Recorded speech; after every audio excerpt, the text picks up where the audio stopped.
Today's lecture is on stereoisomerism, a property exhibited by stereoisomers. This is chapter 5 from your text. We will discuss today chirality and enantiomers. So here you see your left hand, and the mirror image of the left hand is shown here. Now if we look carefully, we will see that the image is actually the left hand. The image of your left hand is actually your right hand, and these two are non-superposable. Such objects whose mirror image is not superposable on itself are regarded as chiral objects. So what are achiral objects therefore? An object whose mirror image is superposable or identical with the object. So here you see that a tennis ball maybe, or just a sphere, which is superposable on its mirror image and is regarded as an achiral object.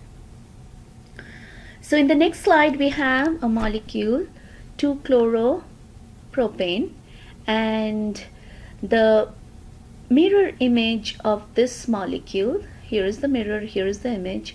If you look at it carefully, we bring it out, rotate it 120 degree, and we can see that all the groups superpose for this particular molecule.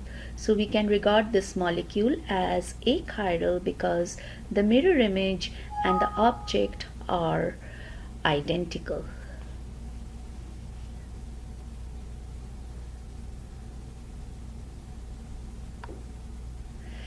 And for this particular molecule, if we change the methyl group from this molecule of 2-chloropropane to 2-chlorobutane, 1, 2, 3, 4, so this is butane, the chloro group is at 2 position, we see that the mirror image of this particular molecule, which is shown here, when brought out of the mirror and we try to superpose, two of the groups, the chloro and the hydrogen, will overlap, but the methyl and the ethyl, they do not. You can never make the ethyl and ethyl overlap unless we break these two bonds and switch them. So the relationship between these two molecules, one is the mirror image and the other is the object, is that they are a pair of enantiomer.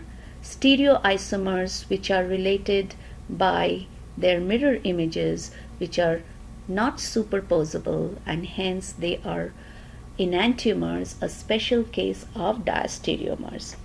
So we move on to the next slide and go over a few of these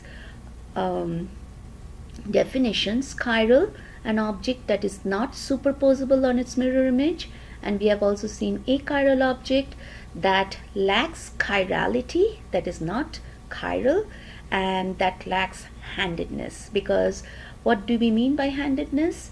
Left hand is the mirror image of the right and vice versa. So a chiral object will not have any elements of symmetry, or we can say an achiral object has at least one element of symmetry. And what are these elements of symmetry? These are the plane of symmetry and center of symmetry. So how do we define a plane of symmetry? An imaginary plane passing through the object, dividing it so that one half is the mirror image of the other half. So within the molecule itself, if we have a plane, and which is shown right here in this particular example of bromochloromethane, we can see that the top half of the molecule is the mirror image of the bottom and vice versa. So in this particular case, we can say that this particular molecule has a mirror plane and therefore it is achiral. Let's look at the second element of symmetry, which is referred to as center of symmetry. This can be an imaginary point, which is shown in this particular molecule of cyclobutane, and if we imagine a bee sitting in that central point, can be imaginary, it can have an atom. So if the bee is sitting right here and it travels equidistance or looks equidistance in opposite direction, encounters the same group, in this case the two chloro groups and here the two methyl groups, this molecule then becomes a achiral molecule because it has a center of symmetry. So these are the symmetry elements. If they are present in a molecule, they are achiral, and if they are absent, they are chiral. So what is a stereocenter? An atom about which exchange of two groups produces a stereoisomer.